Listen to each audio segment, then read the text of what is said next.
O ar em Jerusalém, naquele domingo, tinha um cheiro que você nunca sentiu. Era o cheiro do destino. Uma mistura de poeira levantada por milhares de sandálias, do incenso que escorria dos altares do templo e de algo mais. Uma tensão silenciosa, como a calmaria antes da tempestade. A cidade, normalmente com 80 mil almas, inchava para mais de 250 mil. Peregrinos de toda a diáspora. E no meio daquela multidão, um homem montado num jumentinho. Mas este não é o conto de fadas que você ouviu na catequese. Esta é a reconstrução forense, pedra por pedra, lágrima por lágrima, do que realmente aconteceu naquela semana que partiu a história ao meio. E há um detalhe, um código escondido nas ações de Jesus que a maioria dos cristãos nunca percebeu. Ele estava executando uma liturgia secreta, um ritual profético que começou 7 dias antes da cruz e que revela o verdadeiro significado de cada passo.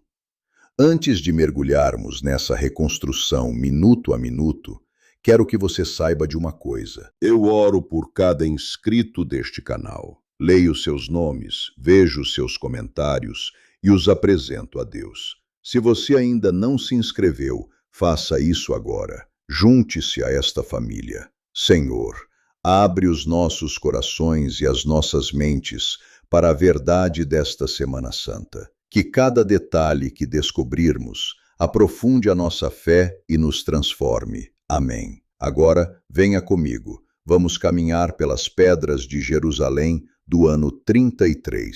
A primeira coisa que você precisa entender é a escala. O Templo de Herodes não era uma igrejinha. Era um complexo que cobria 144 mil metros quadrados, o equivalente a 30 campos de futebol. Suas fundações usavam pedras de até 570 toneladas. Imagine o barulho constante, martelos de pedreiros, o mugido dos animais no pátio dos gentios, o canto dos levitas. E no meio disso, uma profecia caminhava. O Domingo de Ramos, chamado de Domingo dos Ramos, tem um nome hebraico, Yom HaKippurim Katan, o pequeno dia da expiação. Jesus não estava apenas entrando triunfalmente, ele estava se apresentando como o Cordeiro Pascal.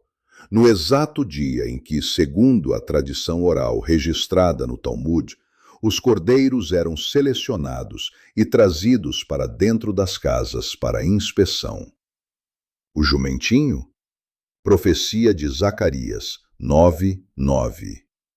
Os ramos?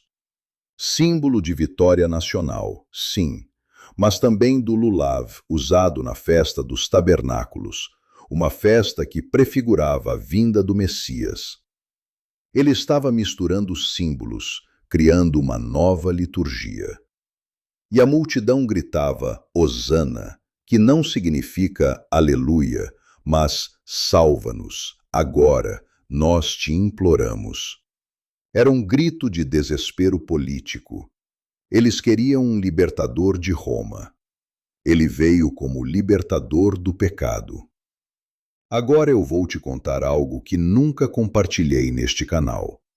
Toda manhã, antes mesmo de abrir completamente os olhos, eu alcanço algo. É a primeira coisa que faço. Antes do café, antes da oração.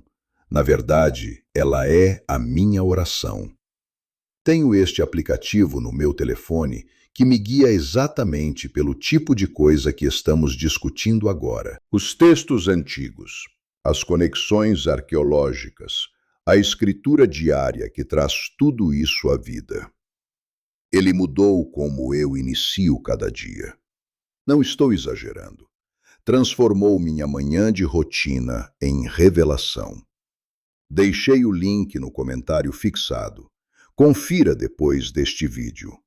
Mas deixe-me continuar, porque o que aconteceu na segunda-feira é algo que a maioria nunca ouviu falar. Jesus vai ao templo e realiza o que chamamos de purificação. Mas a palavra grega é ekbalo, expulsar, lançar fora com força. Não foi um gesto gentil. Ele vira as mesas dos cambistas. Por quê? Porque o sistema de corbã, de sacrifício, estava corrompido. Um peregrino vinha de longe, não podia trazer seu animal, então comprava um no templo. Só que os sacerdotes rejeitavam qualquer animal de fora, forçando a compra dos aprovados a preços extorsivos. E para comprá-los, você trocava sua moeda romana, com a efígie blasfema de César, por shequels do templo, pagando uma taxa absurda. Jesus estava atacando o coração de um sistema religioso que oprimia os pobres. Ele cita Jeremias 7:11. A minha casa será chamada casa de oração, mas vós a tendes feito covil de ladrões. Covil, spelaion, é onde ladrões se escondem após o crime. A religião havia se tornado um esconderijo. Na terça-feira, o dia dos debates. As autoridades tentam apanhá-lo em alguma contradição. É lícito pagar imposto a César? A moeda, o denário, tinha a inscrição: Tibério César, filho do divino Augusto, Augusto. Blasfêmia para um judeu. Se ele dissesse sim, seria um traidor. Se dissesse não, um revolucionário. Sua resposta é um golpe de gênio teológico. Dai a César o que é de César, e a Deus o que é de Deus. Mas a pergunta implícita é: o que tem a imagem de César? A moeda. E o que tem a imagem de Deus? O ser humano. Gênesis 1:27. Você pertence a Deus, toda a sua vida. Esse é o nível de profundidade que se perde. É também nesse dia que ele profere o discurso escatológico no Monte das Oliveiras. E ele prevê a destruição do templo. Não ficará aqui pedra sobre pedra. Em 70 depois de Cristo, os romanos, sob Tito, invadem Jerusalém. O templo é queimado. O ouro derretido escorre entre as pedras, e os soldados romanos desmontam cada bloco para recuperá-lo. Literalmente, não ficou pedra sobre pedra. A profecia se cumpriu com uma precisão assustadora. Quarta-feira, o dia do silêncio. Os evangelhos não registram nenhum ensino público de Jesus nesse dia. É o dia da sombra. Enquanto isso, nas sombras, Judas Iscariotes negocia por 30 moedas de prata. O valor exato previsto em Zacarias 11, versículos 12 a 13, para o preço de um pastor rejeitado. 30 siclos de prata, o preço de um escravo morto acidentalmente. Êxodo 21, 32. E aqui entra um detalhe arqueológico fascinante. Em 1990, na cidade de Davi, foi encontrado um pequeno tesouro, um punhado de moedas de prata do século I, do tipo Tyrian shekel, a moeda exata usada para pagar o imposto do templo. E possivelmente o tipo de moeda dada a Judas. Segurar uma daquelas moedas, frias e pesadas, é tocar o instrumento da traição. Quinta-feira, o sol se põe. Começa o 14 de Nissan. A última ceia não foi um jantar pascal comum? Aqui está uma das maiores controvérsias. Os evangelhos sinóticos a apresentam como a Páscoa. João parece colocá-la um dia antes. Estudiosos como N. Jauber propuseram a hipótese do calendário de Qumran, um calendário solar diferente. Mas eu, após anos nos arquivos, acredito que Jesus estava celebrando uma Páscoa antecipada, profética. Ele era o Cordeiro. A ceia acontecia no Triclinium, uma sala com sofás em forma de U. Os discípulos reclinados, Jesus no centro. E então ele faz algo que revoluciona tudo. Levanta-se, cinge-se com uma toalha e lava os pés dos discípulos. A tarefa do escravo mais baixo. Pedro protesta. A palavra para lavar é nipto, mas Jesus usa outra depois, louo, que significa lavar completamente, como num banho. Quem já se banhou, leloumenos, só precisa lavar os pés. É uma metáfora profunda da salvação e da santificação diária. Depois, ele pega o pão. Isto é o meu corpo. A palavra no aramaico que ele falava, poderia ser entendida como significa ou representa. Mas no contexto da Páscoa, onde o cordeiro era o memorial do Êxodo, ele está se colocando no centro de um novo êxodo. O cálice, o sangue da nova aliança. Aliança, Berit. E então, a traição. Judas sai. E João registra algo sublime, o discurso do cenáculo. Não se turbe o vosso coração. E no capítulo 17, a oração sacerdotal. Pai, chegou a hora. A palavra hora, carrega um peso cósmico em João. É a hora da glorificação através do sofrimento. Eu quero pausar aqui por um momento, porque eu sei que alguém assistindo a isto agora está passando pelo seu próprio Getsemane. Talvez você se sinta traído. Talvez Deus pareça silencioso. Escreva nos comentários pelo que você está passando. Eu leio cada um. E esta comunidade ora uns pelos outros. Depois da ceia, eles vão para o Getsemane. Getsemane significa prensa de azeite. As oliveiras eram esmagadas para produzir o azeite que alimentava as lâmpadas do templo. Jesus seria esmagado. Ele leva Pedro, Tiago e João. E então acontece a agonia. Lucas, o médico, usa um termo clínico único: agonia. Sua oração é tão intensa que seu suor se torna como gotas de sangue caindo no chão.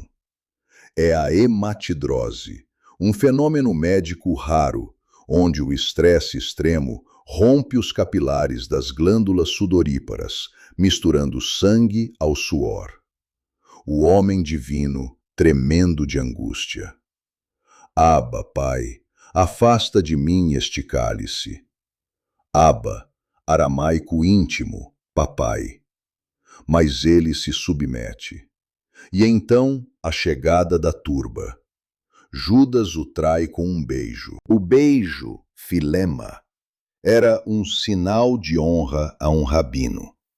A perversão do sinal de amor. Pedro corta a orelha de Malco. Jesus a cura. Mesmo no momento da captura, ele é o curador. Ele é levado ao palácio do sumo sacerdote. O julgamento religioso é uma farsa. Procuram testemunhas falsas. A acusação, blasfêmia. Ele disse: destruí este templo e em 3 dias o levantarei. E também, vocês verão o Filho do Homem assentado à direita do Poderoso. Caifás rasga suas vestes. A pena para a blasfêmia era a morte. Mas a Judéia, sob ocupação romana, não podia executar ninguém sem autorização romana. Então, eles o levam a Pilatos. Sexta-feira, o pré-amanhecer. Pilatos, o governador, um homem cínico e político. Ele interroga Jesus: você é o rei dos judeus? A resposta de Jesus é enigmática. Tu dizes. Pilatos não vê crime. Manda-o a Herodes Antipas, que o devolve. Pilatos tenta a soltura costumeira de um prisioneiro na Páscoa. Oferece Barrabás, um lestes, não um ladrão comum, mas um insurgente violento. A multidão, manipulada pelos chefes dos sacerdotes, grita por Barrabás. E que farei de Jesus, chamado Cristo? Crucifica-o. Pilatos lava as mãos. Um gesto simbólico que não o absolve na história. Jesus é açoitado. A flagelação romana era brutal. O flagrum, um chicote com tiras de couro embutidas de ossos e bolas de metal, rasgava a pele, os músculos, expunha as costelas. Muitos morriam durante o açoite. Depois, a coroação de espinhos. Os espinhos eram longos e afiados, provavelmente da árvore Ziziphus spinacristi, que cresce em Jerusalém. Eles tecem uma coroa e a pressionam em seu couro cabeludo, uma área extremamente vascularizada. O sangue escorre em rios. Ele carrega a trave horizontal da cruz, o patíbulum, até o Gólgota. O peso, cerca de 30 a 40 quilos. A via dolorosa. Ele cai. O contato das feridas abertas com a poeira e as pedras. Simão de Cirene é forçado a carregar a cruz. Chegam ao Gólgota, lugar da caveira. As unhas. Não nas palmas das mãos, que rasgariam, mas nos pulsos, entre os ossos rádio e cárpico, no espaço chamado destot. A palavra grega sheir pode significar tanto mão quanto antebraço. A unha romana era quadrada, de 15 a 18 centímetros. Ao ser cravada, atingia o nervo mediano, causando uma dor lancinante, descrita como choque elétrico, que irradiava pelo braço. Os pés eram pregados juntos, provavelmente com um único prego através dos ossos társicos. A cruz é erguida, o corpo pendurado. A morte por crucificação era por asfixia.